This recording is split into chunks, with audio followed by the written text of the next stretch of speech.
Myanmar में तख्तापलट के दिन बीत जाने के बाद भी अब तक सेना ने नेता आंग सान सू के बारे में कोई जानकारी नहीं दी है।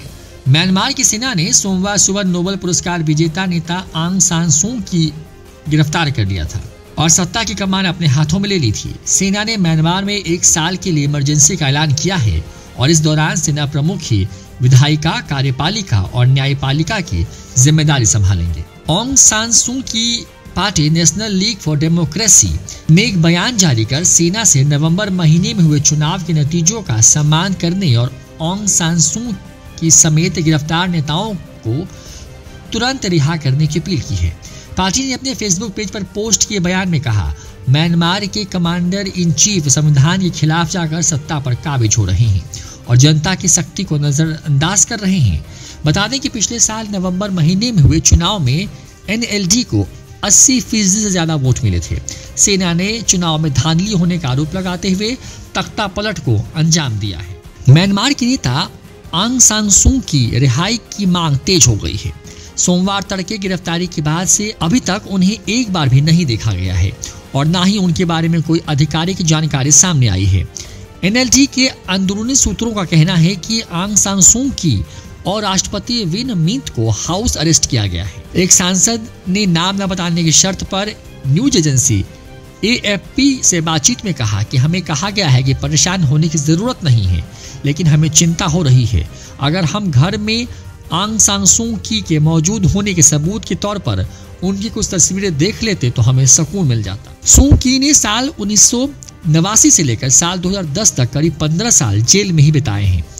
आंग सान सू की को म्यांमार का राष्ट्रपति बनने से रोक दिया गया था क्योंकि उनका विदेशी नागरिक से एक बच्चा है। हालांकि साल 2015 में चुनाव में जीत हासिल करने के बाद से उन्हें ही म्यांमार का वास्तविक नेता माना जाता है। आंग सान सू की ने अपने समर्थकों से अपील की है कि वो इस तख्तापलट का जमकर विरोध करें।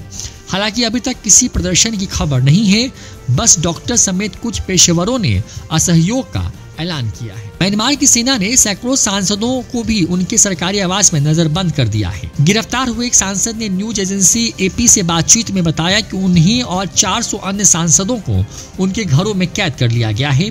हालांकि वो फोन पर अपने संसदीय क्षेत्र के लोगों और बाकी नेताओं से बात कर सकते हैं, लेकिन उन्हें नैपिता स्थित हाउसिंग कॉम्प्लेक्स छोड़ने की इजाजत नहीं है। सांसद ने बताया कि आंग सान सू की को उनके साथ नहीं रखा गया है। सांसद ने नाम न छापने की शर्त पर AP न्यूज एजेंसी से बातचीत की। कॉम्प्लेक्स के अंदर और बाहर भारी संख्या में मौजूद सैनिक हैं। उन्होंने कहा कि सू की पार्टी के सदस्यों, नेताओं और अन्य छोटे छोटे पार्टियों के नेताओं ने पूरी रात इस डर में गुजारी है कि उन्हें कहीं और ले जाया जा सकता है। सांसद ने कहा कि हम रात भर जागते रहे और पूरी तरीके से अलर्ट रहे। सोमवार की सुबह म्यांमार की संसद का पहला सत्र शुरू होने वाला था, इसलिए सभी सांसद राजधानी में इकट्ठा हुए थे। हालांकि पिछले कुछ दिनों से इस बात की आशंका जताई जा रही थी कि म्यांमार में सेना तख्तापलट को अंजाम दे सकती है। म्यांमार की सेना ने तख्तापलट को सही ठहराते हुए कहा कि नवंबर के महीने में हुए चुनाव में धांधली के सेना के दावे को लेकर सरकार ने कोई कदम नहीं उठाया, इसलिए सत्ता पर काबिज करना जरूरी हो गया था। म्यांमार की पुलिस ने NLD के मंडालय कार्यालय का नियंत्रण अपने हाथ में लेते हुए उसे बंद कर दिया है।